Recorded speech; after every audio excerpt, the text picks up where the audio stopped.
Hi, my name's Edie, and I'm an alcoholic. Hi, Edie. And it's great to be here. I've had about half a bottle of Pepto-Bismol, and I hope that thing that was happening is done. I wasn't able to go to dinner tonight. I don't know what it was. I don't know if it's a climate or all the fresh air, but I had a reaction. And I'm sure you don't want to hear about that, but I got to start off by saying something. I just realized something. If I wear really tight pantyhose, my ass goes into convulsions, and it sort of is in control in this moment. I should do that more often. Yeah. I want to really thank the committee, and I really want to thank Scotty for the invitation. I've been in communication with her on the phone, and I was talking to Dee and Melody and asking them, what is she like? And I said, one thing I know about her is she's a real straight talker. That's what I liked about her. She got right to the point. I thought, I like this lady, but I want you to know that it's a privilege and an honor to be here with you, and it's always so wonderful. You're on the airplane and it lands, and then you're like, you don't really want to get off. It's like, because there's going to be a stranger there. It's always a privilege to come to places and an honor to be able to share. But the thing is that you're encountering a whole bunch of people you don't know. And you get off the plane, you never know who's going to be there. Scotty said, did you like who I had to pick you up? I said, I loved it. They had this great big banner, and I was like the third person off the plane, and everybody wanted to be Edie C. So I really felt loved, I really felt wanted, and it's like, as I get into my story a little bit, when I got here, I really wasn't wanted. I was not really palatable. For you new people, I'm going to tell you something. I think there's something really off in this room because only one person in the back raised his hand. So let's do this. If you're in your first year, that's in the first 30 days or the first 12 months of being an Alcoholics Anonymous, will you stand up because I want to see who you are.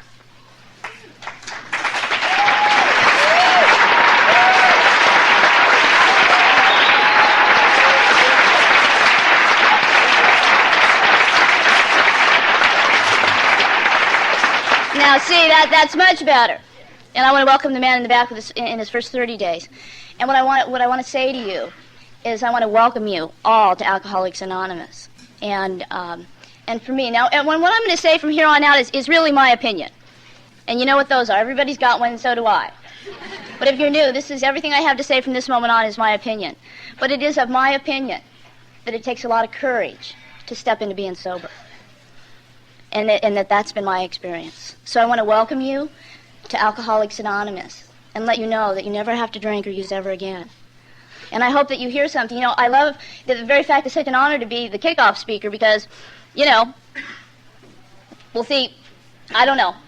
I don't even know why I love to do it, but I love it. I had the opportunity to speak to my younger brother on the telephone yesterday, and he said, what are you doing this weekend? And I said, I'm really excited. I'm going to Olympia. And he goes, what are you going to do up there? And I said, I'm going to share. And he says, Cuddy, I just love to be able to go to a real meeting of Alcoholics Anonymous. And if you're new, I'm really going to speak to the newcomer right now, and to let you know that my younger brother took me to my very first meeting of Alcoholics Anonymous.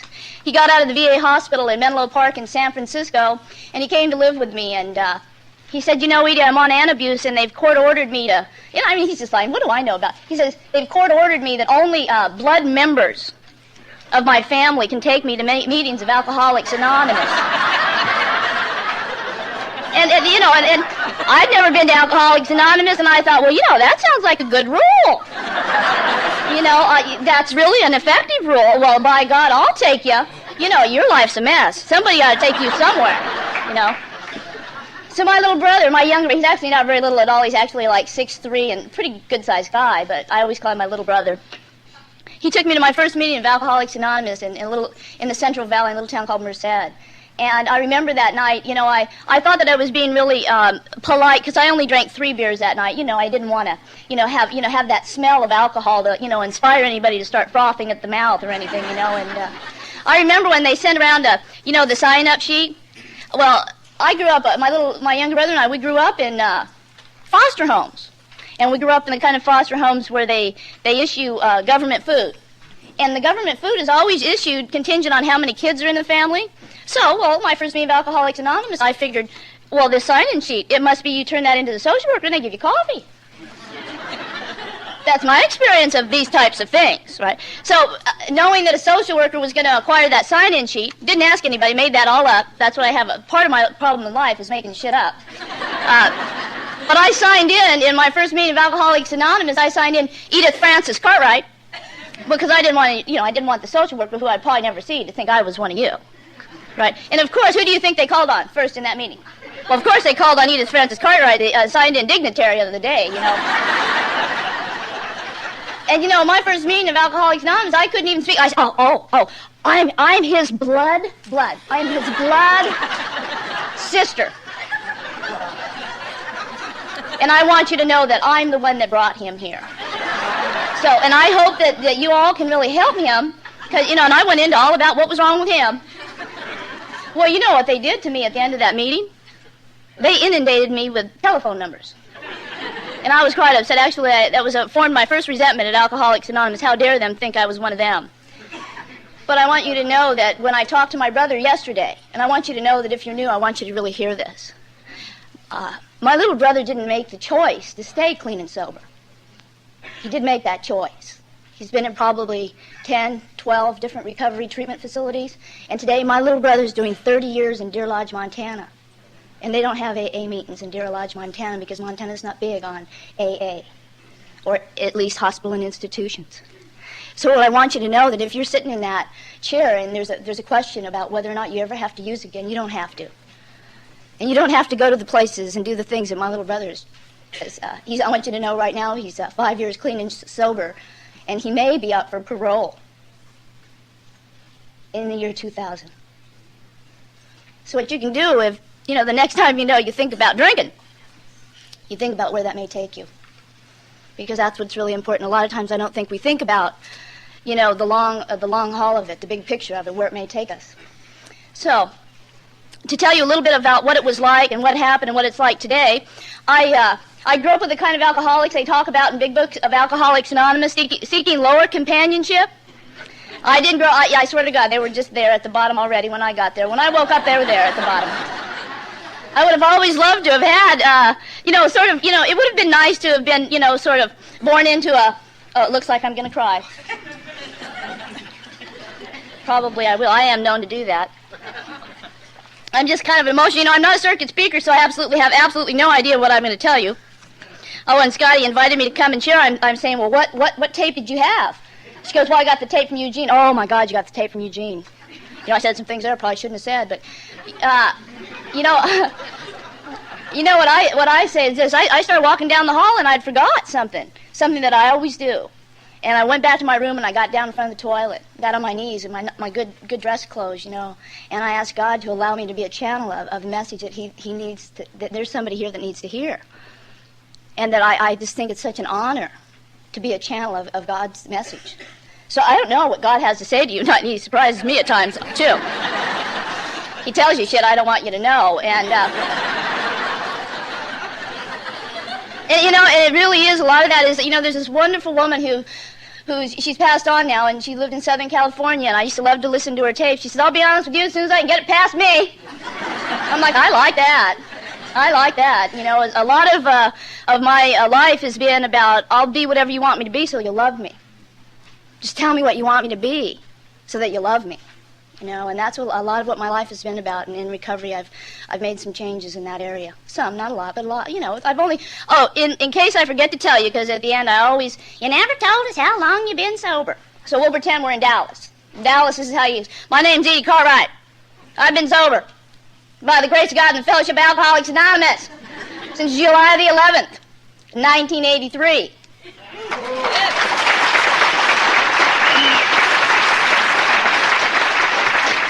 And that's absolutely, they do that. I was in Dallas, and they absolutely do that. And they make you do it, too, so I thought it's kind of festive way. Yell into that. By God, I'm sober this long. It's like, yeah, right on. And it is a miracle. It really is a miracle. I'm sort of going through culture shock. Last Saturday, I had hair that came down to my butt. Yeah, and I got it cut off. And so I spent 2 hours in the room, being self-centered about my hair. Shit, I still don't think it's right. But you know, my sponsors always told me, if you just talk about it, lose its power, so hopefully this hair shit will leave me. But I look like such a new, different person. I'm like, who is that? At any rate, I had my first drink in an old Ford behind an old beat-up bar, because the kind of people I grew up with, they drank in old beat-up bars, sleazy-ass beat-up bars. They'd go to the bar and they'd say, we're going to have a quick one. We'll be right back. And I don't know what that thing is. After about 3 shots of something, that thing called carrying goes on vacation, and about 6 hours later they show up with a bottle of peanuts and a Coke and say, here, we got some dinner. At any rate, you know, and I think you learn how to mimic the people that you grow up with. You really do. And the kind of people that I grew up with didn't drink in glasses like this. They did take glasses and put ice cubes in them and then take the alcohol and pour it into the glass and refer to that as a cocktail. Now, the kind of people that I grew up with pulled it out from underneath the seat, cranked off the lid and kicked it back, and passed it to whoever else was in the car. And a little bit about the family structure I want to get clear is if they had been bedding down with him a week, they were Uncle Charlie. And if they had been sleeping with him for a month, they were Daddy. So I want to get the family structure straight here. And I don't know why this night was any different or this day was any different, but I reached underneath that seat and I pulled out a bottle of Seagram 7. And it had like this much in it. And I cranked off that lid, and I did just like they did. You know, I kicked it back, and I took a big old swig of Seagram 7, that whiskey. And it came out of my tear ducts. It came out of my ears. And it just like, you know, like just no wonder they, you know, they used to always take a big swig and go, ah. And I'm like, I know now why they grunt. Because it hurts. It literally burns. And I'll never forget that feeling. I'll never forget that feeling of how it just like went in. You could feel it like way back in your tonsils, and then it just went all the way down, and then it got to your belly, and it just spread out and went, whoa. You know, and if you can relate to that, you're my kind of alcoholic, because that's what alcohol did for me. It was that magic, and I was about 10 or 11 years old. I'm not really sure, and I want you to know, by the time I was 10 or 11 years old, I was full of hate and I was full of pain. And didn't quite understand what this thing, life, was about. You know, I'm always honored to be in a meeting, because my mom never made it. My real mother, Henrietta Valdez, she never made it to a meeting of Alcoholics Anonymous. In 1958, I guess she just couldn't take it anymore, and she went down the hall and sat on the edge of the bed, and she shot and killed herself. And that's how my mom ended her pain. And so, for me to be here with you, there's 2 people sober in the Valdez family, myself and my younger brother. The rest of the Valdezes are either dead or drunk. So I know that it's just a privilege, and God's blessed me to be able to be here with you to share my life with you. And it's been a great life. It really has been a great life. You know, I grew up, after my mother died, I grew up with a woman who was my cousin, my Aunt Edith's oldest daughter, and her name was Mary. And we grew up in San Francisco and Oakland. We lived in low-income housing. She fancied herself a call girl, but she was really kind of an old sleazy-ass whore that forgot to charge most of the time. She'd get carried away, you know. But that's just the truth. We stayed in that area because she liked sailors. Loved sailors. Probably a few sailors in here. Listen to this. Here, this will give you a good one. Listen to this. And I've tried to hunt this man down. I've never been able to find him. But after my mother died and I was given to my cousin, she was married to a guy by the name of Frank Roth, and he was on the USS Midway. And if anybody knows Frank Roth, please come. I'd love to find him, because he adopted me. He adopted me, and until I was like 14 or 15 years old, my name was Edie Roth. Edie Roth, that's what my name was. But listen to what she did to this poor guy. He went out, they go in those big ships, they go out to sea. Well, he went out to sea and she sold everything and moved. And he had to pay child support on us forever. Yeah, that'll give you resentment. I've tried to hunt him down, never been able to find him. I have this adopted father that, he doesn't know me and I don't know him, but he paid for me for a long time. And, I grew up mainly around low-income housing in the Fillmore in San Francisco, and let me tell you, when you grow up there, you learn life quick. You learn about surviving. I used to have this bad habit, and I like to tell this for the new people because I had a hard time surrendering. I had a really difficult time with surrender. And I think that this story kind of relates to that. You know, I used to chew gum off the ground. And you know why? Because somebody said, don't do that. You should not do that. And so, of course, I had to. It was just had to do it. Anyhow, I was in you know, they've tore down these they're not earthquake proof, so they tore down these old complexes, but they used to be 3 stories high, and in the circle there was like a concrete slab and some play stuff, you know. And I was out on the playground, and I had this nickel, and I had this big old wad of bozo gum that wasn't already chewed. It had a lot of chewing left in it, you know. It had a lot of life left in it. And I was down there with this nickel, and here comes this lady walking across the courtyard. And you know, when you're, you know, I must have been maybe 5, 6, 7 years old. I don't really know, but I can tell you what, that you know exactly the kind of people that live there, and you know the people that are probation officers, and you know the difference between who's welfare people. You just know. You just know that. You instinctively know, even at that age. And I figured, well, she must be somebody's probation officer, PO or something, you know. And she come walking up. She's a little bit heavy, so her nylons were that, giving it that action, you know. And she came up to me and she said, well, little girl, why don't you take that nickel and go buy yourself some gum? And I looked up at her and I said, because I want to chew this gum, that's why.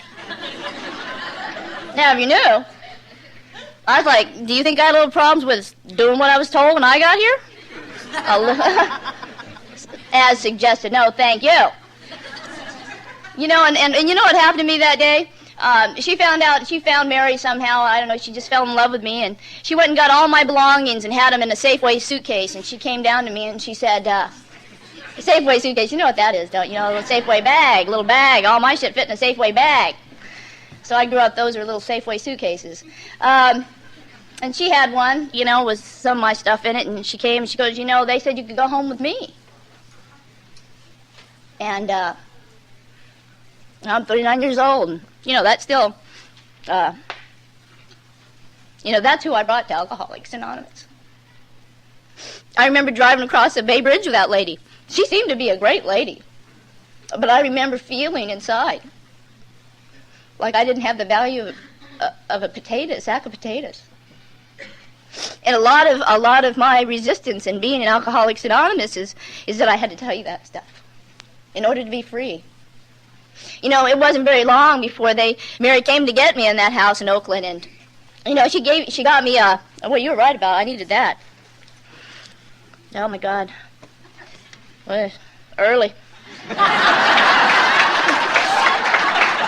Must be something in the damn water around here. You know, at any rate, you know, it was the first time in my life I ever had any stability. You know, she had Flintstone vitamins and, you know, bought me a little sailor suit, and I had, like, McDonald or, you know, like Donald Duck sheets and shit. You know, I was like, God almighty, I thought I was in heaven. And you know, they had breakfast and they cooked dinner and they did things like that, you know, and it was like, I really loved being there. I loved being there. And I remember her saying, you know, she had some friends over, and she said, you know, Mary's going to come and get you. Mary's going to come and get you. I guess Frank Roth, my adopted daddy, found out I wasn't living there, and he didn't want to be paying child support on me if I wasn't living there. And I remember, you know, I'll always remember the moment when I looked at her name was Tony. And I said, Tony, don't let her see you cry. And I was just a little kid. But I knew that you just don't let them know. You just don't let them know that you hurt. And when I came to Alcoholics Anonymous, I had such an incredibly hard time surrendering. You know, I used to sit in the back of the room and, my God, you know, you guys are so quiet. It's pretty serious in here. Oh, God. Oh, God. God, I get so warmed up, you know. Jeez. I love Alcoholics Anonymous. And if you're new, I'm going to tell you what. This is some good stuff.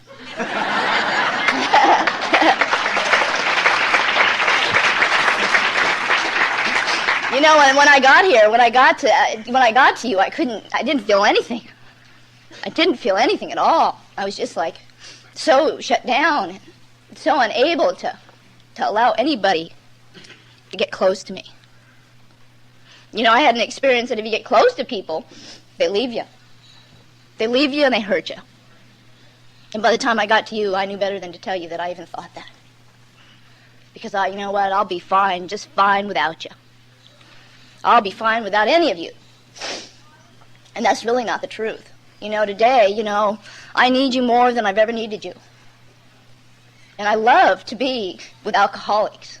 And I want you to know that my sobriety is the essence of my life. It's the essence of my life. It's what puts wind in my sails. To get on that airplane this morning, that Jesus Christ, my God, I'm going to an AA conference. Don't know nobody. But it's always great, it's always great because, you're my family.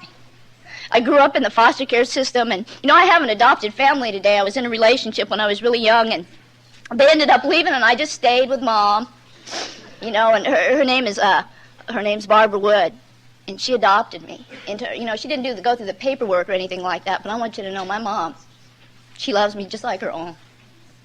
She does. She loves me just like her own. And it was about 2 years ago I had a breakthrough. Or I don't know, it was probably not 2 years ago, but I started noticing me and my mom talking on the phone more. My mom went with me through treatment, and she went through with all that stuff that real moms do. And she walked through that. Like God gave me the greatest mom I could ever have. And she came and she brought me food and candy bars and stuff when I was in treatment, and I was ashamed about being there. About a month ago, me and my mom, we went down to Mexico, down to Baja, Mexico, and we didn't go anyplace fancy. We went to the rural Mexico. My mom speaks the language. I actually got a mom who's the same ethnic background as me. Isn't God wonderful? And for her 62nd birthday, she wanted to go fishing. And I'm like, God, my mom's the kind of lady that takes 3 hours to get ready, and she doesn't get anywhere on time. And she was up at 5 o'clock in the morning to go fishing. And, we rented this old boat, and this guy was like, he had to be 90 years old, and I just didn't know. I didn't feel safe. And what happened is this old boat we were like way out in the middle of the bay, and this hose blew off, and water started blowing everywhere, and what happened is it got all fixed, and we were coming back, and when we were coming back, it was kind of windy, and wind was blowing and stuff like that, and my mom, I was sitting next to my mom had her arm around me, and she was covering me up, and she was holding me. And she was just loving me. But it hadn't been for Alcoholics Anonymous, I don't think I'd ever be able to be that close to my mom. And I love and I thank Alcoholics Anonymous for the healing that's taken place for me here, so that not only that I can be with you, but so that I can be with my family. And I'm gonna stop being so serious here. I'm really, gee, my God, is this a heavy? Anyhow. The kind of drinker I was when I got to you, I was one of those kind. I wore cowboy boots, Wrangler jeans, flannel shirts, 2 6-packs of beer, and fuck you. I joined the Carpenters Union when I got out of high school because I couldn't type and I couldn't spell and I was sort of dumb, and I worked good with my hands. So I joined the Carpenters Union. I don't know. I mean, I don't know. It was like, well, I can do that maybe. When I was in high school, I graduated from high school in a little town called Chowchilla. There's a whole story in itself. But when, they have that career counseling time, the career counselor took me in, and he looked at my file, and he says, well, my God, with your IQ, you're lucky you hold spit in your mouth. I thought, well, this is a real, looking back in retrospect, he was on one of my 4 steps, Real empowering kind of guy, wasn't he? He goes, I'm surprised we haven't got you upstairs with the retards. Somewhere along the line, they tested me. They should have told me they were testing me. Maybe I'd done better. I don't know. But anyhow, I get out of high school, and I'd work doing irrigation work, and picking prunes and figs, and all that kind of ethnic kind of work we're supposed to do. You know what I'm saying? Oh, well, it's gonna be. Well, this talk's gonna be interesting. Woo! At any rate, I spent a lot of time, drinking out on those job sites and doing a lot of things and going to a lot of places and getting in a lot of trouble. And, I started, after my brother took me to my first AA meeting, I started going back and visiting Alcoholics Anonymous. Periodically things would get a little out of hand. And thought, well, I should go visit AA. And back in, there was, I think it was 1979, there was, in my adopted family, my Uncle Junior. He was my drinking buddy. He's my adopted mom's brother. I loved to go party with Uncle Junior because Uncle Junior drank just like I did. And what happened in 1979 is one more time he went home and he started beating on my aunt and beating on the kids, and my aunt took a gunshot and killed him. And none of us ever knew. None of us ever knew that my uncle beat my aunt and put her in the hospital and did bad things to the kids. Nobody ever knew that. And my mom, she's an incredible woman. She went down to El Centro, California, and she brought my nephew and my niece home. And, in a Hispanic family, when something like that happens, you usually totally shun that, and you don't have anything to do with them. My mom took my aunt and those 2 little kids in, and my mom told my aunt, you're going to have to go to Alcoholics Anonymous. And, I remember trying to find Alcoholics Anonymous in the book. My mom told me to go look it up, and I couldn't spell it. But I finally found it. And my aunt went to Alcoholics Anonymous, and she just I remember she went into this day treatment thing at a place called the Ranch in Merced, and she went to El Centro, California, and she had like a month clean and sober, and she picked out the jury, and she was tried on first-degree murder back in 1979 and 80. And I want you to know that she was found innocent. It was a ordeal for my family to go through. And today my aunt is almost 15 years clean and sober.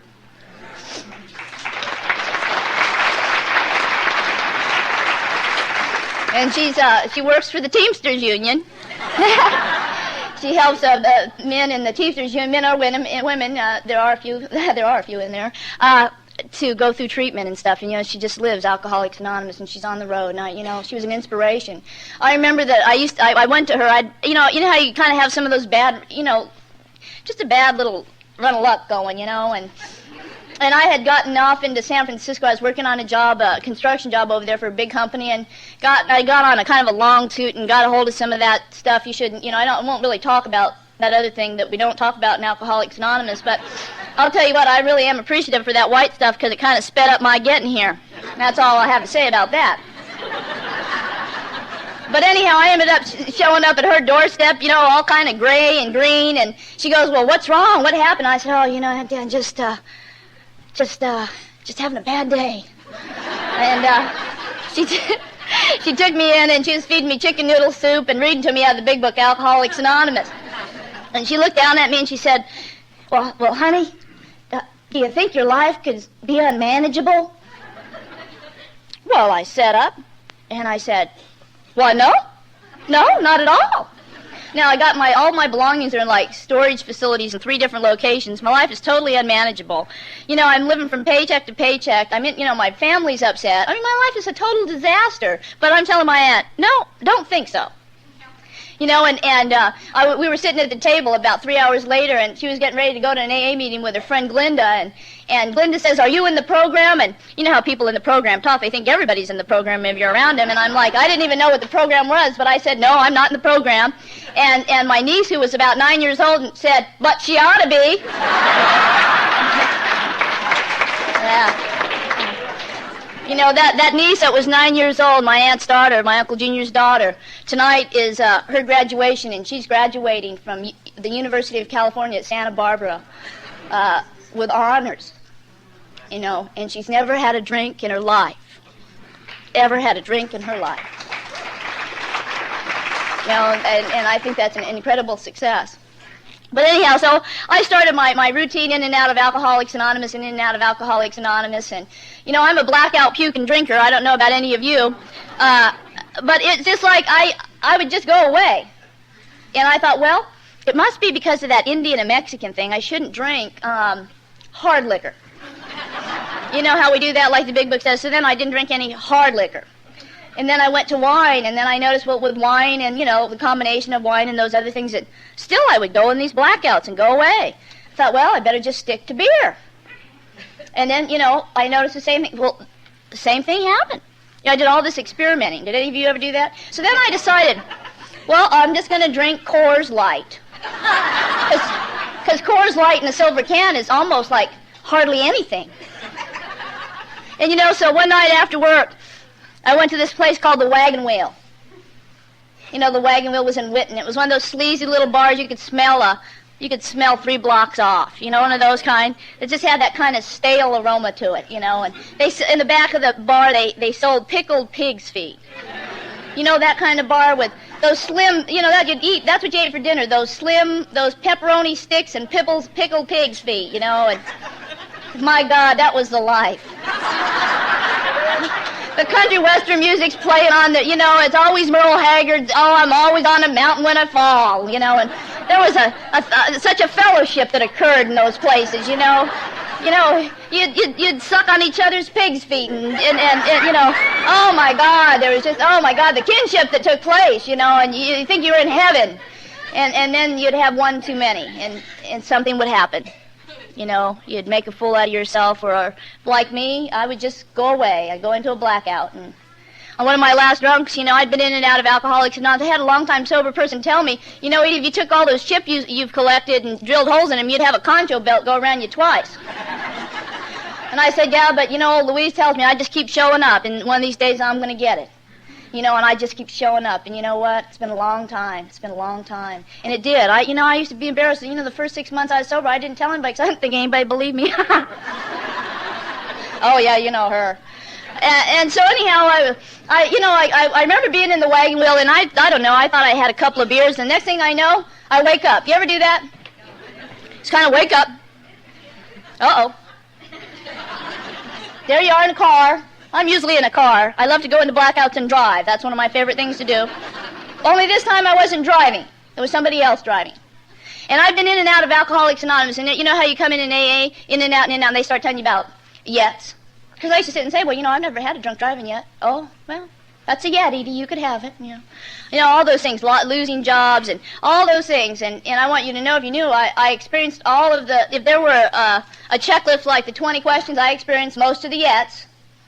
You know, I did. And, I was out there doing my research, and I come to in this car, right? And they talk about seeking lower companionship. You know how they talk about that?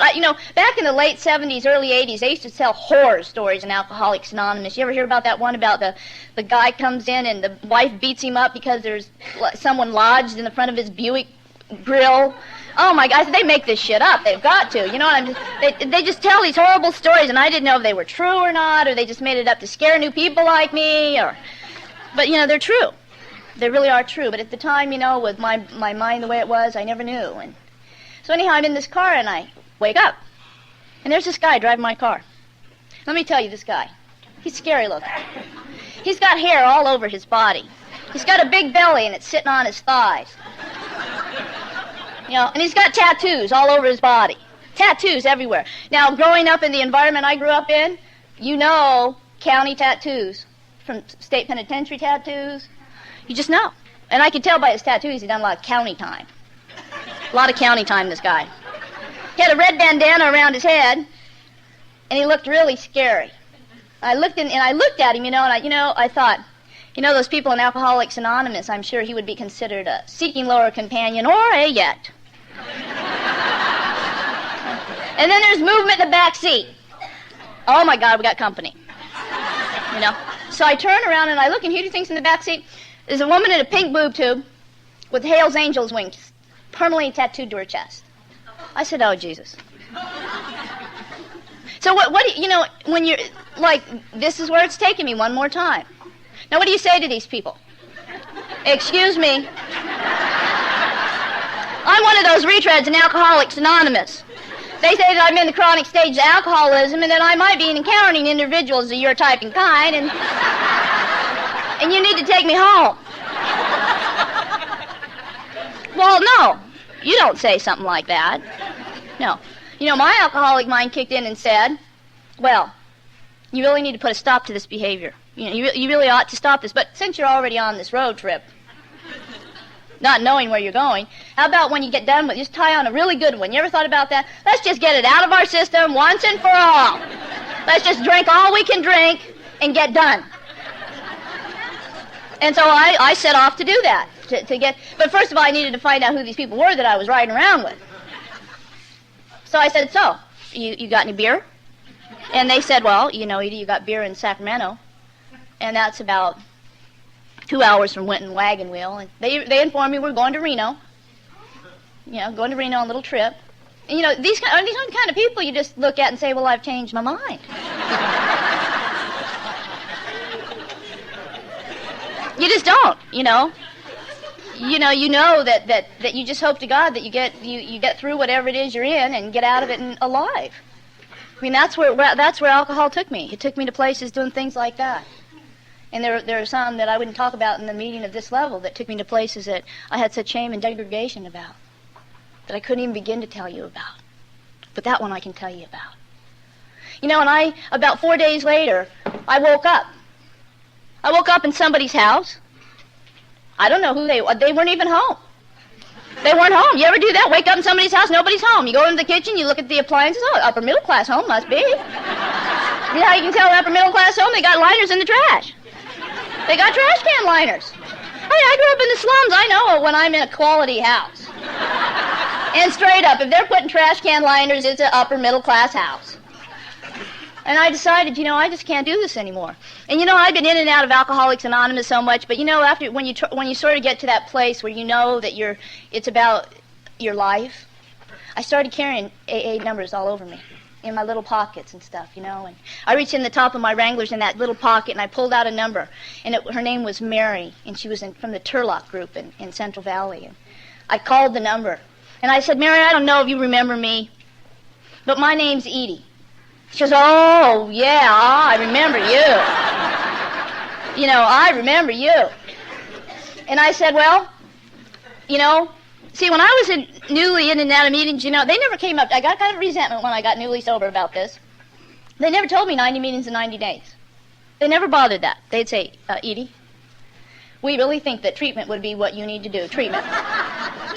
You ever thought about treatment, Edie? You know, we really think you ought to go over there to treatment. You know, I never got, and I would just get mad. You know, I didn't know what treatment was. You know, I used to come in and out of AA, and I hear all those slogans. Like, I used to hear people talk about sponsorship. You know, my sponsor. And I thought everybody's playing softball, not telling me. Because, you know, the only distinction of sponsor that I had was softball. Somebody sponsored you to play softball. So I thought all these people were out playing ball, not inviting me. But see, I never bothered to ask anybody. You know, all the little slogans and all the little things, I never bothered to ask. Because when I got here, I didn't need you. I didn't need your help, and I'm going to be just fine, thank you very much. And I was like almost unreachable. No, I wasn't almost. I was unreachable. And anyhow, she goes, no, I remember you. And I said, well, Mary, if you come and get me, I'll go to treatment. She goes, great, where are you? I'm like, oh, my God. So I went and started going through the mail. I found a TV guide. I swear, this is a true story. I said, well, this is where I was in Modesto, California. I made it to Modesto, went to Reno. You know how you go on those things, you just kind of end up in other cities, you know. I don't know about any of you, but that's what I was a traveling drunk. And I guess I must have ran into somebody in Reno that lived in Modesto. I don't know. But I had sort of made my way back home.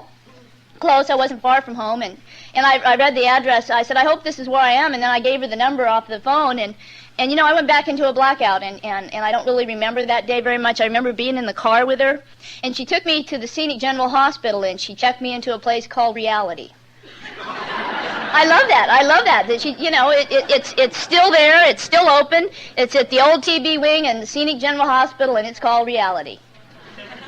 Doesn't God have a sense of humor? I mean, really. God has such an incredible sense of humor. And I want you to know that if you're new, I had my drink and the other stuff had got me to a place where I was in really, really bad shape in terms of health. I had been there 2 days, and I didn't know that I had been there 2 days when I woke up. And I woke up and I was sitting on this couch. You know, it's like the damage that I had done to myself is that I lost track of a lot of time, and I had really abused myself to really bad levels.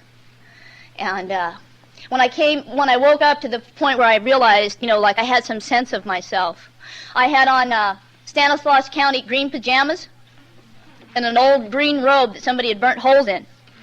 And I was sitting on one of those old couches that, you know, those kind of couches where somebody's got to pull you up out of because it's all, you know, and like the arm of it had all been picked out, the old foam, and there was an old guy on the couch when he was rolling a Bull Durham cigarette, and he didn't have any teeth and he was spitting on it way too much. It made me sick, you know. It's like, you're like, oh my God, where have I gotten myself this time, you know? And look at my God, look at this, oh my God. So I look at this old man, and you know, he looked like a wino. Straight up wino. I said, so where are we? He says, you're in detox.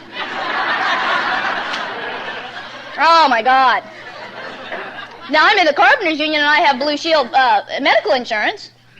So, you know, the big book talks about this way of thinking. I thought, obviously, I can get better facilities. You know, isn't that just a typical alcoholic? don't realize how you got there. You don't like your pajamas. Nothing's right. Stood up, and I started gathering myself, tying my pajamas up and stuff, and I noticed I had sponge slippers on my feet, and I played for them for a little while. We're not talking about hitting on 8 cylinders here. But I knew one thing. We need to talk to somebody. There's been a mistake. You know how it just comes across you. Like, my God, we need to get out of here. That feeling closes in on you, and you think, oh my God, you might have done it like, this may not be undoable. And to let you know about the type of facility I was in, is there was a little like glass enclosed area, and you had to go and knock on the door, and they buzzed you in. You know why? Because people like me are on the outside of that wall. And I thought, oh my God. And I want you to know there was a man who let me in, and he was an African American. He was a saxophone player, and he'd done all I had done and 10 times that more. And I started in, saying, there's been a little mistake here. I grew up with an alcoholic, and that was part of the reason why I had so much trouble getting sober. Because the woman, that woman that I grew up with when I was a little kid, from the time I was like 4 until I was like 14 years old, I want you to know that woman took me and my little brother by our little hands, and for the next, 10, 12 years of our lives, she took us to places that women, alcoholics, take their kids. And I got to go to places that little kids should not go. Straight up, I went to places and seen things that little kids should not have seen. And I'll always remember her about 2 weeks before she died. We were living in Watsonville, California. And now she's doing the labor camps.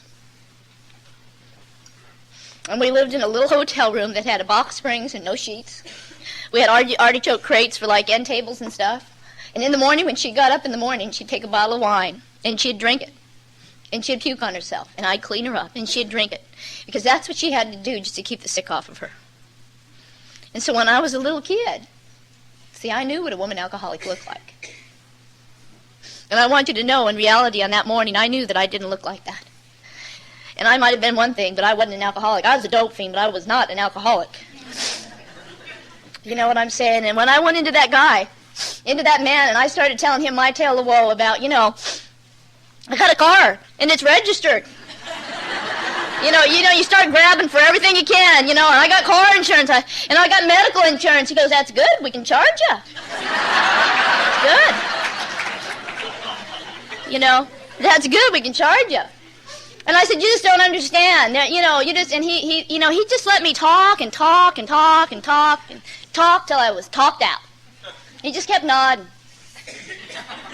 And after a while, I got kind of angry at his nodding, You know how somebody does that condescending nod? Kind of pull their lips down, you know what they mean. That basically says you're full of shit. That kind of full of shit nod. But he didn't. He treated me with respect, and he was really gentle, and he was really, really, really quiet with me. And when I was done, he asked me, are you done? And I said, yeah, I'm done. And he said, honey, I want you to know. I want you to know that the very best that you could do out in that real world, the best that you could whip out there in that big bad world, got you here with us. You've been with us a couple of days, and I want you to know that you're in the chronic stages of alcoholism. And I can tell you by what you said to me and what little bit I've been around you, that you're so full of hate and you're so full of hurt that I don't know if anybody will ever reach you. And there was that miracle. It's almost like that miracle, that moment that happens in Alcoholics Anonymous when we can hear. And in that moment, I heard him. And I will always be forever grateful for that man. Always. And what I did is he said that he really recommended that I get on my knees and go beg God for help. He says, because what you need isn't anything that I can give you. What you need is to develop a relationship between yourself and God, because God's the only person that's going to help you. I've seen hundreds of you come through here. Most of you die. Most of you die. And for the first time in my life, I went and got a towel, and I went and got in the woman's shower curtain. I got behind. I didn't want, God forbid, anybody see me pray. It's just like, oh my God. I don't know what that's about when we're new. It's just, the thought of anybody noticing a surrender. It's but I got on my knees and I just said, God, I just don't want to end up dying like Mary.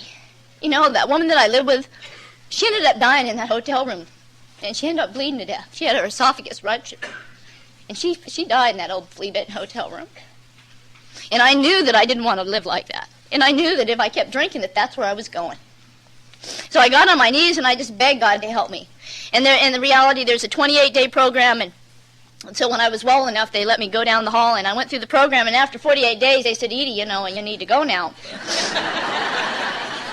You know how that thing is when you finally surrender? It's like, oh my God, just let me stay and do the floors. The thought of going out and getting a job and doing life. I don't know about you, but life just like, I was wore out from life.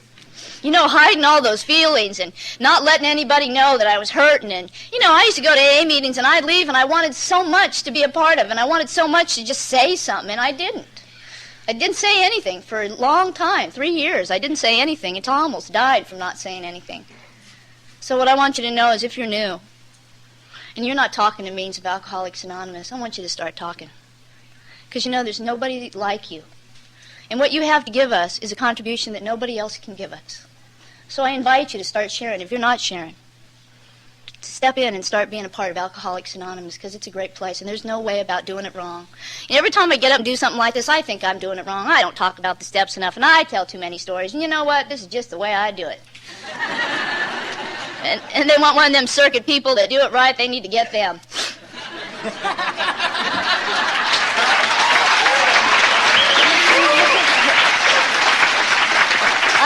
I have no idea what I'm going to tell you, but I'll tell you what, it's going to be real.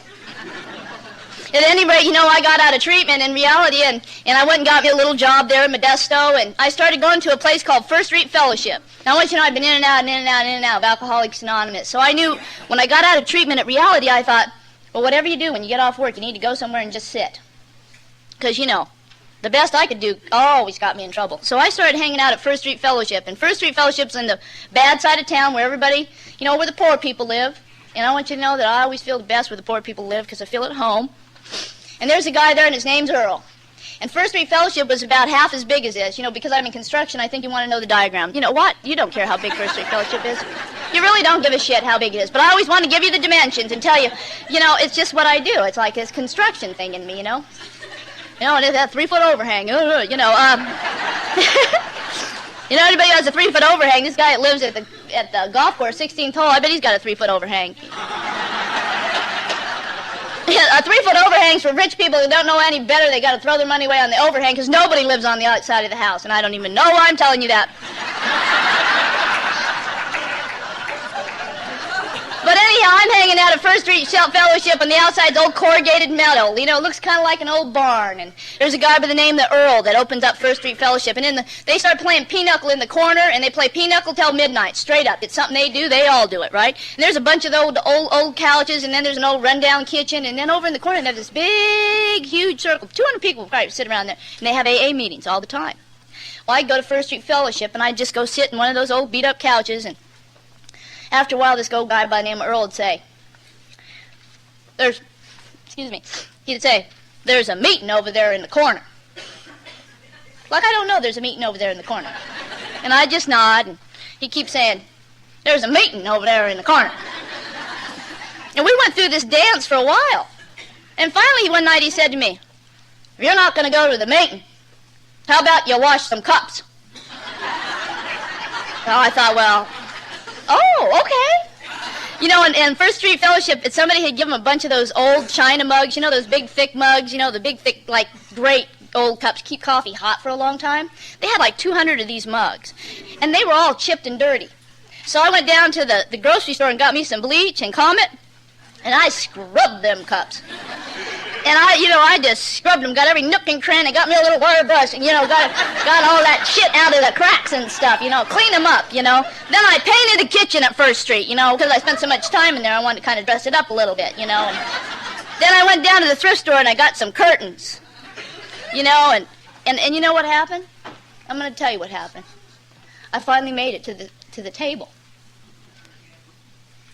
Yeah, I finally made it. You know, it was that old Earl. It was that old Earl. He was my Eskimo. You know how they talk about Eskimos and Alcoholics Anonymous or your angel? And it was that old man. You know, he never gave up on me. I used to get mad at him telling me to go that meeting over in the corner. But I just didn't know how to be. I just didn't know how to just go over there and be. So I had to earn my seat. And I did, by God. You know, I got to the point where I started getting close to the table. I watched people drink their coffee, and if they let that sit too long, I go get it because they must be done. I became obsessed. Well, if you're new, I was not a well woman when I got here, But I'll tell you what, I was a great cup washer. I was. I take pride in it.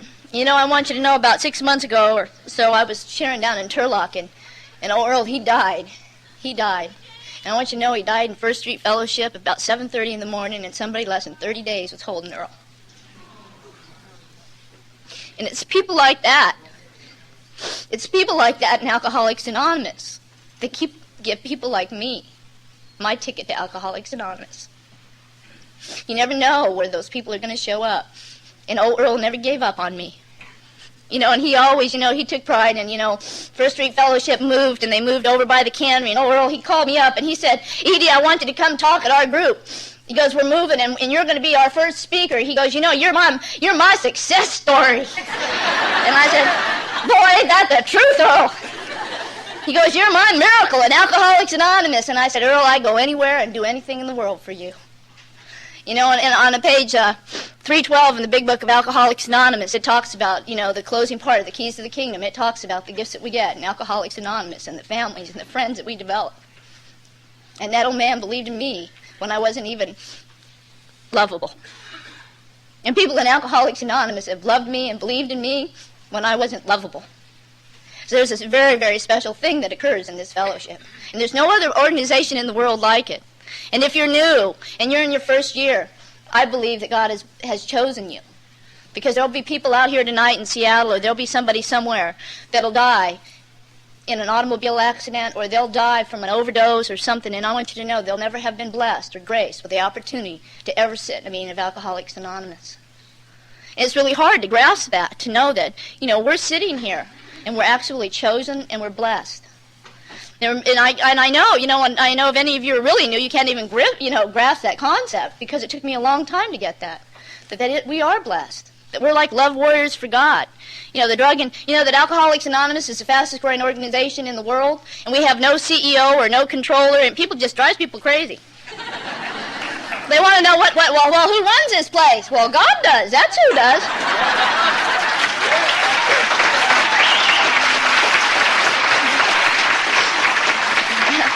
IBM and some of those big corporations, Fortune 500 companies, should hire us as consultants, huh?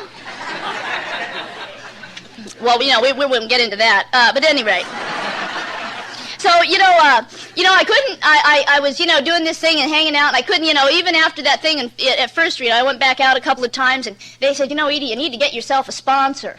And I thought, I need a sponsor that, I got some stuff that I got to talk about, There just isn't anybody right around here. You know how that goes. Anyhow, I was in San Jose, and I heard this woman by the name of Grady O'Hara. She gets up there, my name's Grady O'Hara. I'm like, wow, Lou. And that was the first woman I ever heard say the F word with incredible passion. I mean, she said it way too much, and she said it with passion, and I thought, well, you know what, I bet I can do my four-step with her. I bet I can do my four-step with her. So I found out where she lived, and I just moved there. And it was like, when you're like wet brain new, you just don't know that that's going to any lengths. You just don't know. You just know you don't want to die. You just know you don't want to die. And so what happened is, I found out where she went to meetings, and she was she was a queen of primary purpose, And so I went to that group, and I walked up to her, and I said, hi, Grady. I'm Edie, and I moved here so you would sponsor me. Can you imagine that look of concern she gets on her face? Like, oh, my God. Oh, got a hot one here.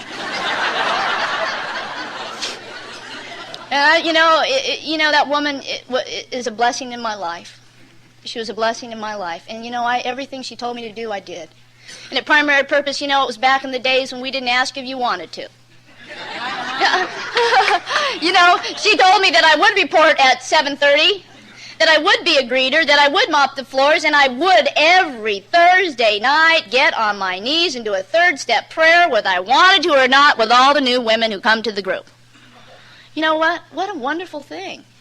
Very few people have been blessed like that. They don't do that kind of stuff anymore. She told me when I was first sober for the first 2 years, she said, as soon as you think you got a good idea, you need to drop by and check it out with me, because straight up, anything you think's a good idea is a bad idea. You got that?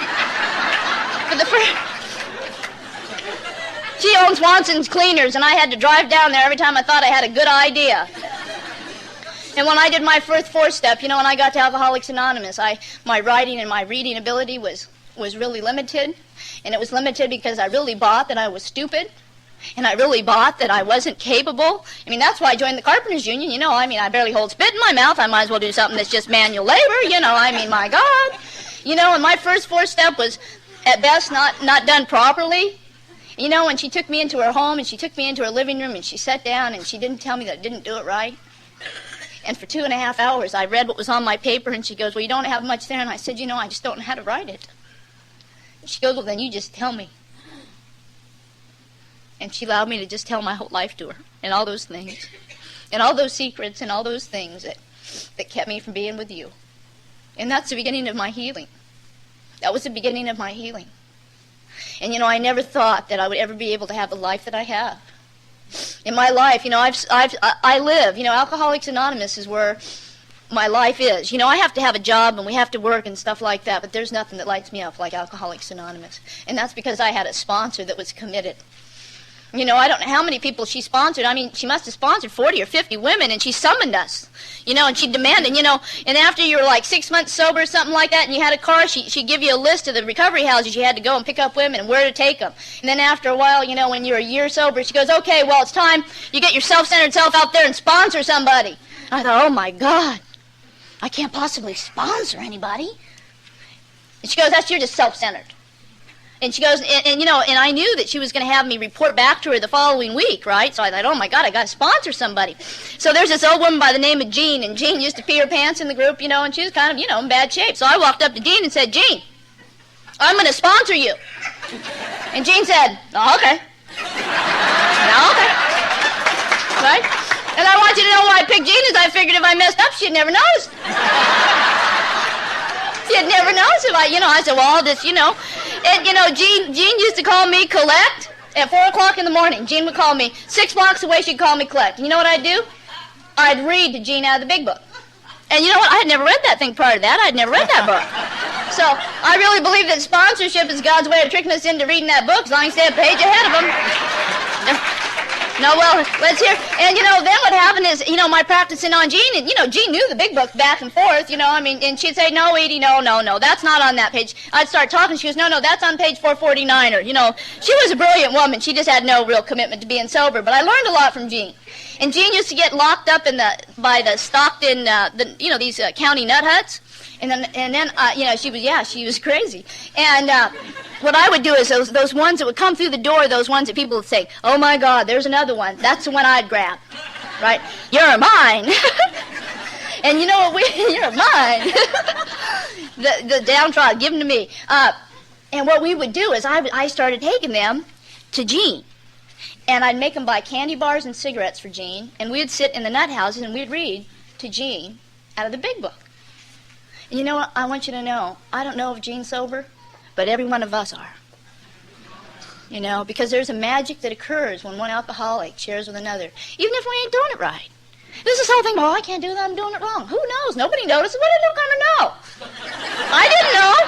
I never knew. How do we know what's right and what's wrong? It's our mind, A lot of my life, when I got sober, I couldn't even think about what was possible. I couldn't even look at my future. Because I was so held prisoner by my past. It's like if my life were a labeling system with past, present, and future. It was like my past was misfiled in my future, and that's all I had to live into, was my past. And my past was that I was stupid, and it wasn't a matter of time before you would find out that if I loved you or I let you close, you were going to leave me. I mean, you know, all that stuff from the past? It's like it was all in my future, and I just constantly lived into it. Well, I'm stupid. I can't do that. You know? And it's like, and the freedom begins in your fourth step, because what the fourth step provides you with, if you're new, is it provides you with the ability to complete the past. To get that past cleaned up. Write it down. Put it down. Get it clear, because it holds you prisoner from what is absolutely possible to what we could be. You really think, you know, the definition of possibility and future is the unrecognizable. Your future is unrecognizable if you're standing in possibility, because possibility is something that you don't know yet. And when I was before I did my fourth step, before I worked the steps, before I did sponsorship, the only thing that I was prisoner to was my past. And I didn't think that I was worth anything, and I didn't trust anybody, and as I started to work those steps, and as I started to do those 4 steps, today I've probably done, I don't know, probably 24 steps, because I do them all the time. I do them all the time, not out of so that I can be good, or, you know, I do it right. You know why I do it? Because I don't want to be a prisoner. I want to be free. You know, when I was 3 years sober, I fancy myself self-employed. You know, I used to hang out in noon meetings, you know. I was just potentiating I was always being told I had a lot of potential. You know how alcoholics, most people, you know, whole room full of potential, just never doing nothing.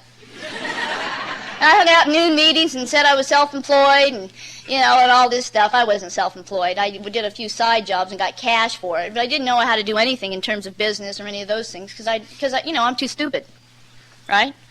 There's a guy who was an architect for the state, and he said, Edie, you know, the state of California is hiring building inspectors. Oh. He says, why don't you go get yourself a real job? You know, hanging out in these noon meetings, you make a mean pot of coffee, but my God, it's been 3 years now, maybe you ought to move on.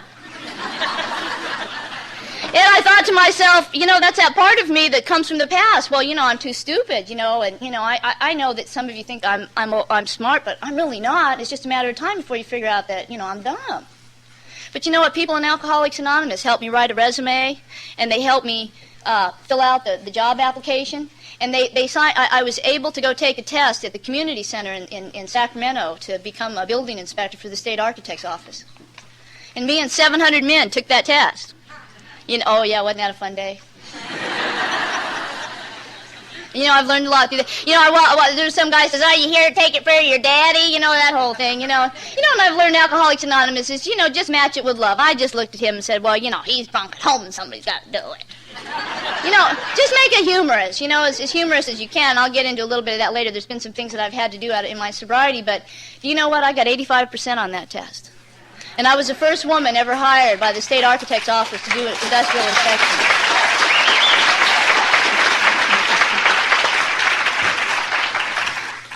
And if you knew and you think I'm bragging on myself, I am.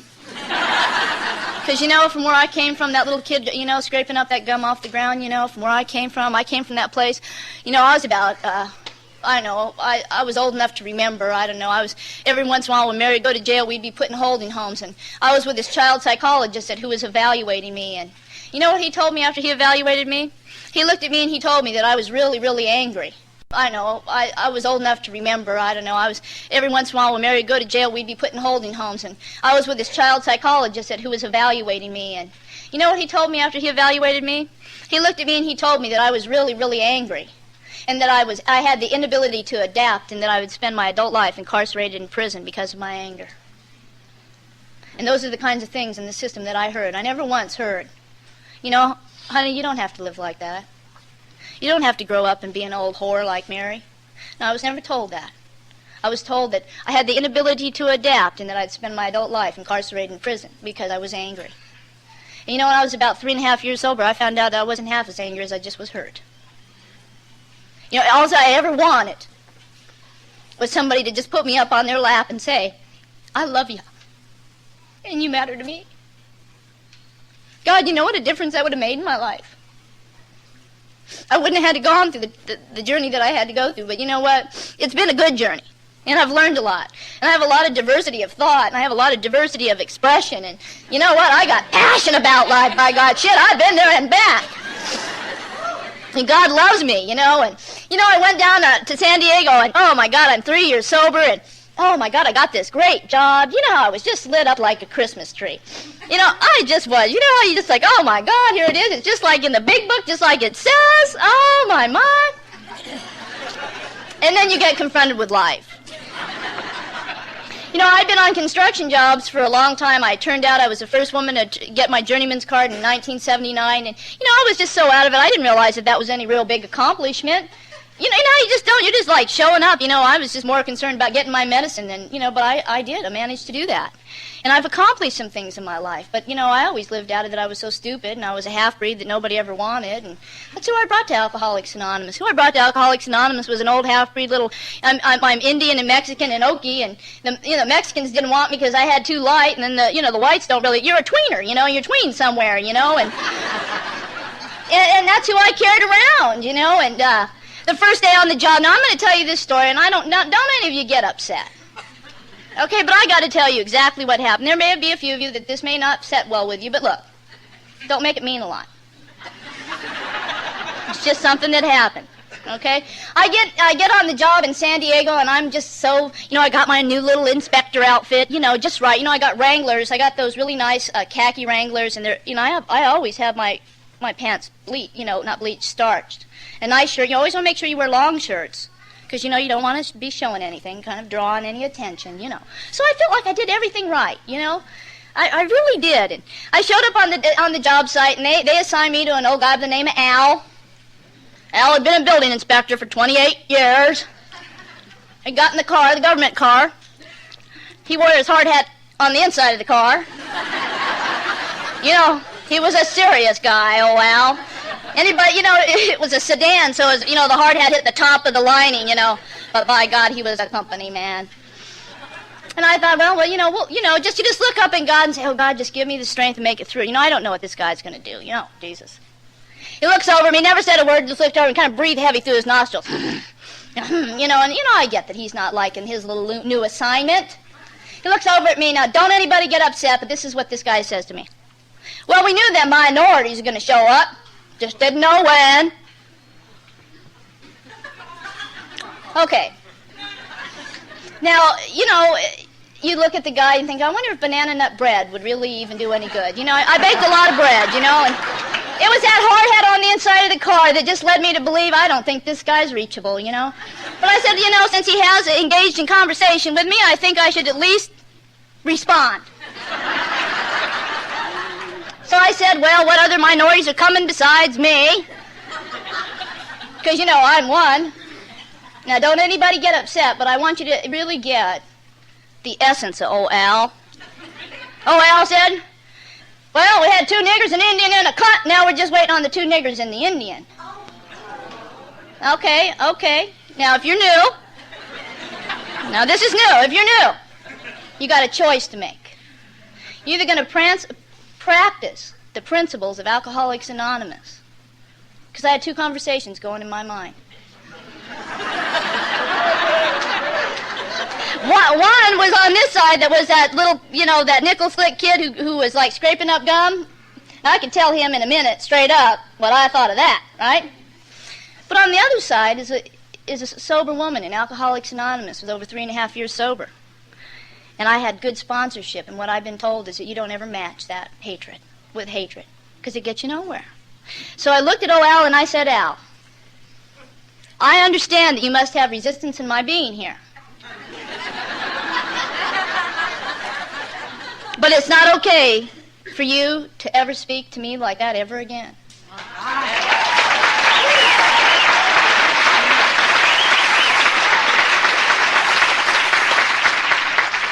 And Alcoholics Anonymous has taught me to live like that. You can't go to any college and learn that kind of stuff. No, the women in Alcoholics Anonymous have taught me that. That's respect and dignity. Yeah, there's plenty of things I could have said to him, but I didn't. And the next day I got to work, and they had a little gift for me. I love this part of the story. It was a Folgers coffee can, and it said, on the front of it said, donations for penis transplant. In Tijuana, it was only $6. I don't think you can buy a penis in Tijuana for $6, but you never can tell.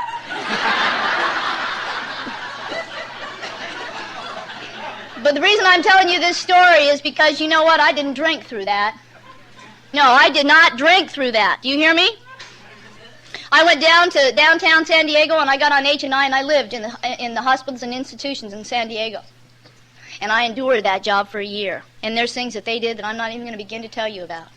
And I never once treated them with disrespect.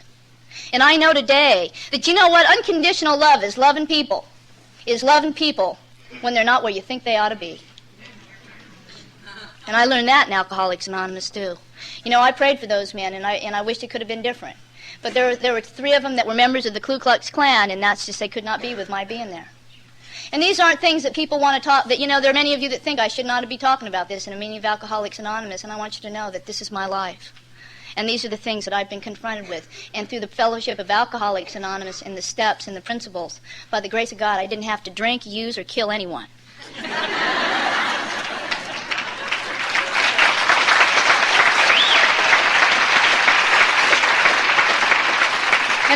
And I want to be a walking, living example for a new woman that, you know what, you can have things in life, and you know there can be a difference. You know, I applied for a job at UC Davis at the university up in Davis and up by Sacramento, and you know I got a job interview, and I went for the job interview, and they had like a 6-page job description, and I read the job description, and where do you think you're going? Don't you just hate that? Don't they know that bothers you? Probably got to go tinkle.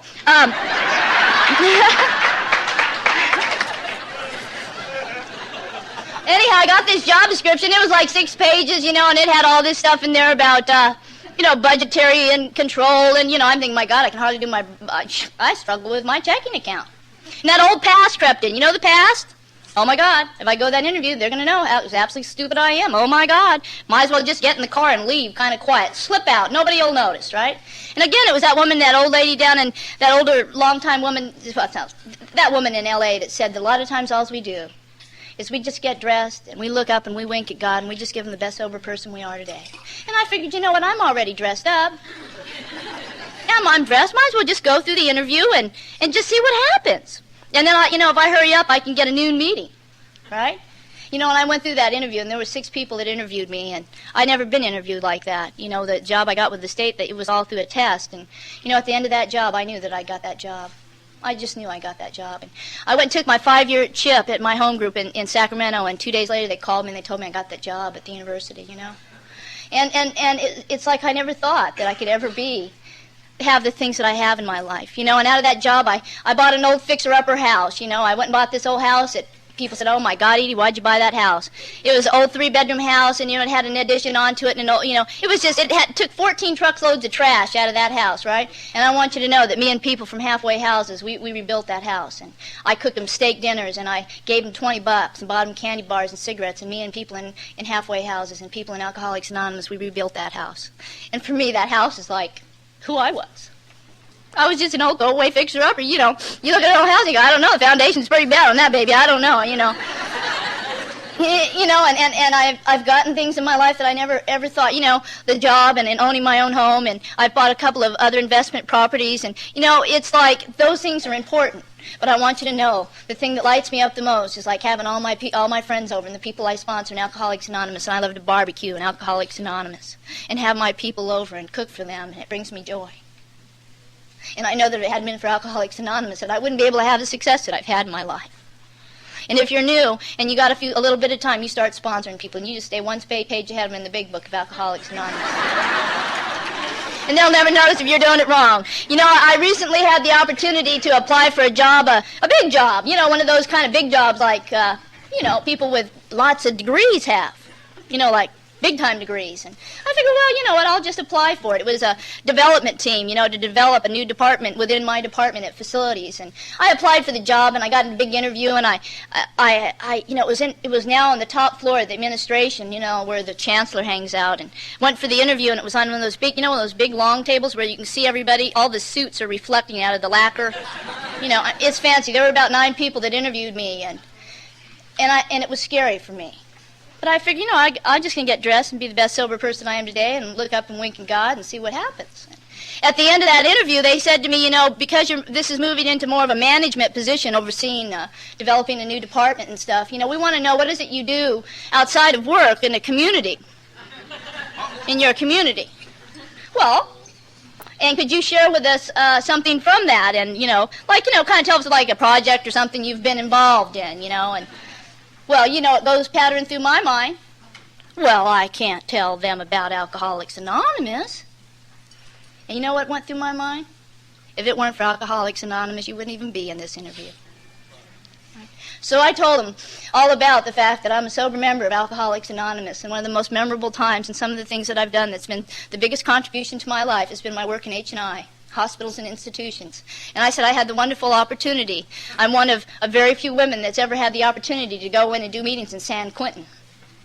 And I told them what it was like that night to sign off that sheet of no hostage clause and walk across the yard and go in and be in a meeting and with those men in San Quentin and look across the bay from a place that I used to live, and to know that I touched those men in a way that made a difference.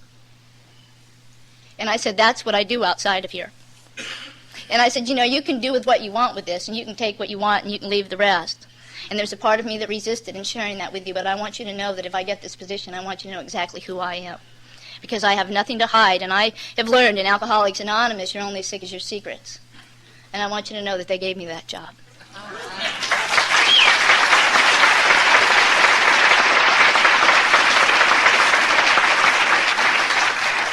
So what's happened for me in Alcoholics Anonymous by working the steps and doing as I am told and showing up, I've been able to take that past and remove it from my future and put it back where it belongs, and I've created a future that I never thought possible. That's what Alcoholics Anonymous has given me. It's given me a future that was unrecognizable to me in a way that I never thought I'd be able to have a life, the life that I have. In the last few years, I've tapped into really addressing the fact that I'm a California Indian. Nobody knows who we are because we're coastal Indians. We never killed anybody. It's ever after death. I'm a Costanoan California Indian, with papers, but we never, it's just like after Dance with Wolves, the whole world became, what did they become? Cherokees? Apaches. The whole world. I'm a Cherokee princess.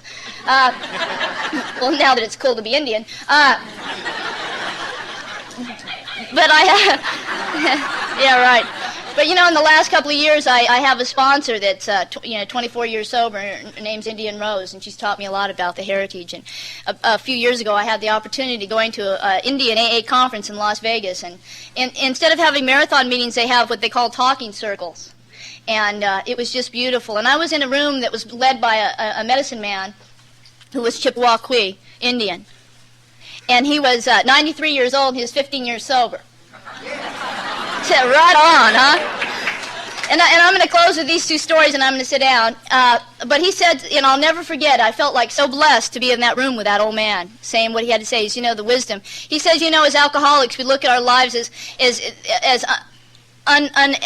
insurmountable, like we'll never be able to get over the wreckage that we've caused. And he says, as a little boy growing up, the medicine man on the reservation used to always carry these rocks, and he says, as he's growing up, he always wondered, well, they must be special rocks, and he always tried to look at them so he could go find those kinds of rocks, and when he got to be a certain height, he could then talk to the medicine man. He had to be a certain height, so he finally went up to the old medicine man, and he said, oh, man, what are those rocks, and where do you get them? And the old medicine man put his hand on his shoulder, and he said, well, son, I'm just moving that mountain, one rock at a time.